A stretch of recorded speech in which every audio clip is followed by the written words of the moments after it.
And a very pleasant good morning. This is Owen McCafferty again, talking with you on behalf of Professional Fusion. Very grateful for their support. I would like to focus today on a topic area that is most probably going to be brought into the forelight in your practice the latter part of this year, the first part of 2025, or it has applicability in the early stages to the mid stages of an unfortunate either stagflation or recession.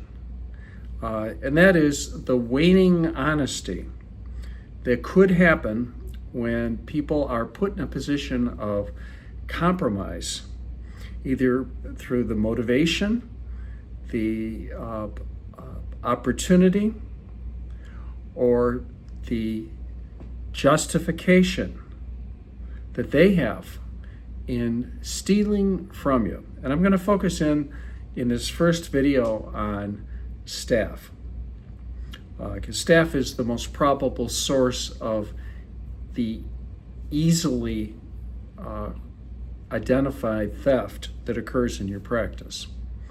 And I'd like to bifurcate it between staff that is based on status as principal, staff that is based on status as support, and associate doctors. Now, associate doctors and principals you would think would be above the fray.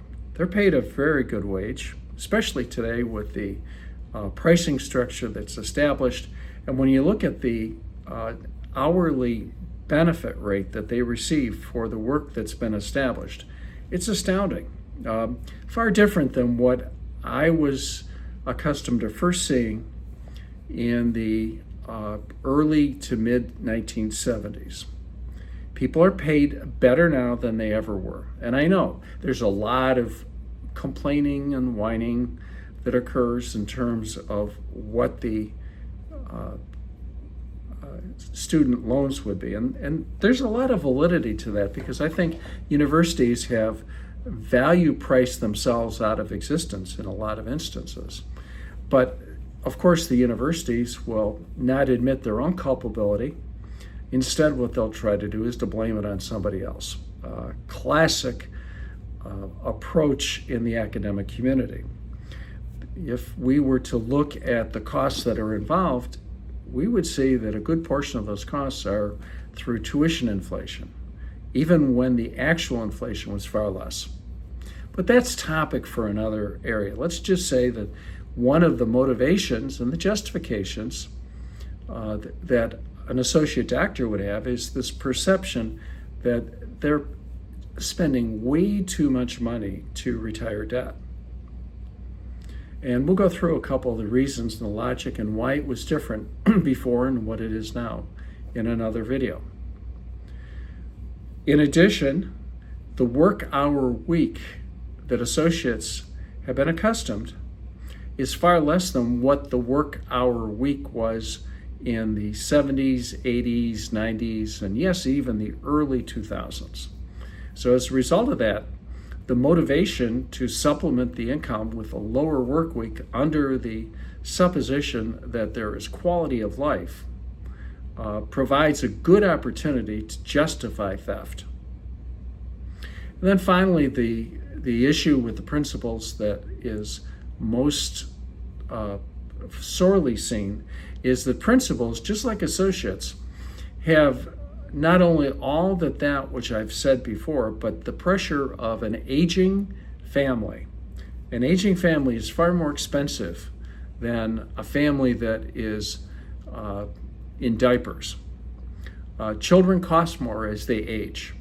This myth that, well, my son or daughter will get a job and help support the tuition payments that I'm going to make on their behalf for their preschool, they're not going to be doing anything to earn a living, but in grade school, high school, university, and graduate school thereafter, In the old days, and many of you that watch this video can readily attest, that you supported yourself by taking additional jobs, by taking as much in terms of summer employment as possible. Spring break had no meaning to you because the nanosecond that you arrived home from any sort of college break, you were put to work. And that had some major advantages to it that others unfortunately can't see. But as principals age, gray, paunch, and bald, and some of us have all four of those, you're going to have this justification that you just want to take some of the supplies that are available. Gosh darn it, you deserve it. Well, in fact, those aren't yours. They are the practices. And especially in multi-principled practices, when you steal, you're stealing also from your fellow principals. So I'd like to identify the motivations that people would have in terms of theft. Now, in terms of doctors, the theft can be pretty devastating. A theft by a doctor, especially of medical supplies, could mean that the doctor is planning on leaving the practice and starting their own. That's devastating because not only are you financing your competition, but you're losing an income producer who's not honest enough to let you know what they're doing. In today's market, trying to find a replacement doctor is so difficult. So that's one aspect that you have to watch out for as we get into the stagflation or recessionary periods. Some sections of the country already have it, but others really haven't felt the sting of the whip yet. In addition to that, individuals will steal for personal use. So you can see doctors, especially those in large animal practices, mixed animal practices, where they have access to large animal supplements, nutrients, drugs, etc., will often, at least for the dishonest ones often, take supplies from the practice and use it for their own personal use, either in their farm or for their personal large animal pets, specifically horses, which quite frankly I consider to be a companion animal, a pet. So that's another factor. And then the third one, besides starting your own practice or supplementing the personal use, and that is fencing. And this fortunately is something that we did see in 2008, 2009, up to 2014. And that was when individual doctors took product, stored it at home, and then sold it to third parties. And I did see a lot of instances where that happened. In fact, I was responsible for developing an analytic program for identifying and stopping that kind of thing in the early segment of the last recession from 2000 let's say December of 2008, probably to about 2015. So just to warn you that those things are happening. Now, what about solutions? Sequestered inventory is so important. That means that you lock up a lot of the inventory that you have. You identify those that have access to the codes, because in the event of a shortage, they would be the first ones you unfortunately have to discuss the issue. And then keep a shorter supply on the shelves. Now, in the height of the recession, they would say 2 weeks. I'd say probably 2 to 4 weeks would be reasonable. Depends on how busy the practice is. You don't want to have stockouts. You certainly don't want to have the need to gain access to your inventory when the only people that either have keys or codes are not in the practice. But sequestered inventory will stop an amazing amount of theft that occurs in practice. And then finally, you're going to be looking at protections that involve things like counting inventory, physical inventories, either sequentially, where you count so much of a certain type of drug inventory one month and another the next, changing it up, of course, so no one can see a pattern, is really very effective. And comparing it to your perpetual record, that is your value-added vendor computer system where you maintain the inventory count.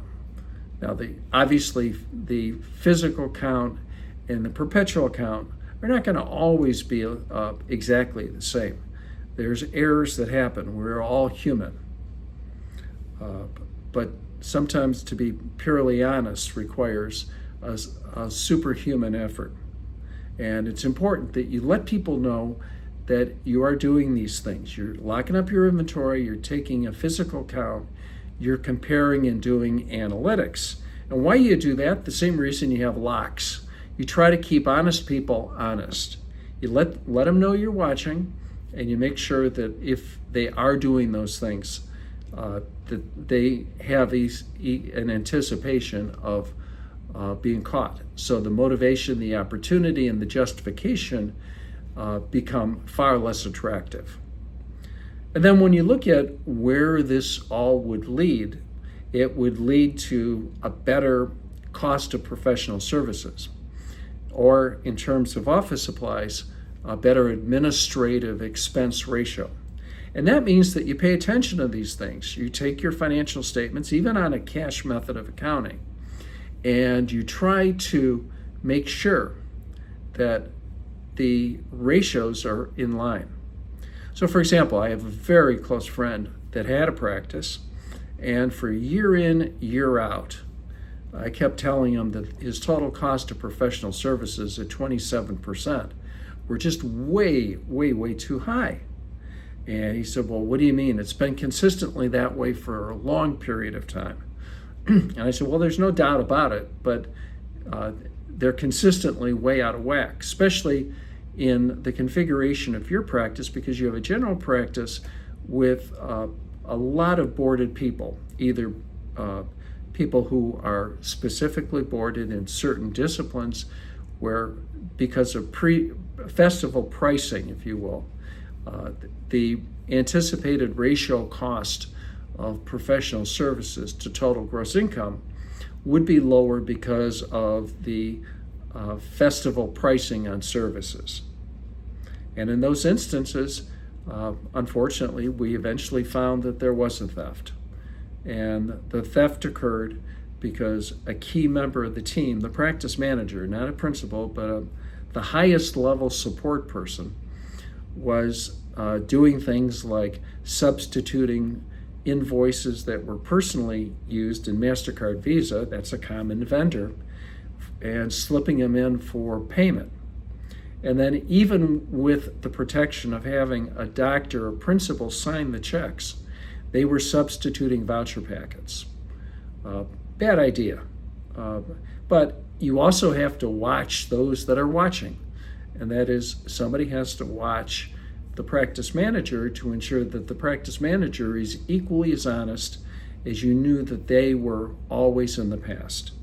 And again, the justification of a recession or stagflation can be enough to take a very honest person and let them bend that rule, unfortunately. So those are just a few tips. There's one other point I'd like to make, and I know we're a little bit longer than I had hoped, and that is to keep a good security system.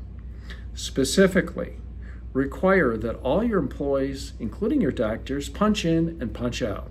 There is nothing adverse to a standing of professional recognition by not having hypocrisy of allowing the hourly people to punch in and punch out, but the salaried people not to. Everyone should equally punch in and punch out. It's a sign of leadership. It's a sign of lack of hypocrisy, and it allows you to have a good accounting record in the event that somebody is there and shouldn't be. Well, that has to be matched. And it's matched with a security system that after hours, a person has to key in a code. So before I can gain access to a building, I key in a code, or I have a retinal scan, or I have a thumbprint scan, or I have some way before I can get into the building to let people know that I'm there after hours. Then what you do is you, on occasion, match the time card, the punch card, with the record for access or egress from the facility, so that you have an eye on it. And again, when someone knows that you're going to be matching records and that there's probably going to be some discussion about why they had to come in after hours, that it is not going to be the ultimate deterrent, but it's just one of the many different options that helps. So a good security system, maintaining it and watching it, comparing it to an alternative record. Now, some of these things I have advantage of because I've been doing this now in accounting for my 50th year, 48 years as a practicing CPA, and 46 years devoted to veterinary medicine and dentistry. And recently in dermatology.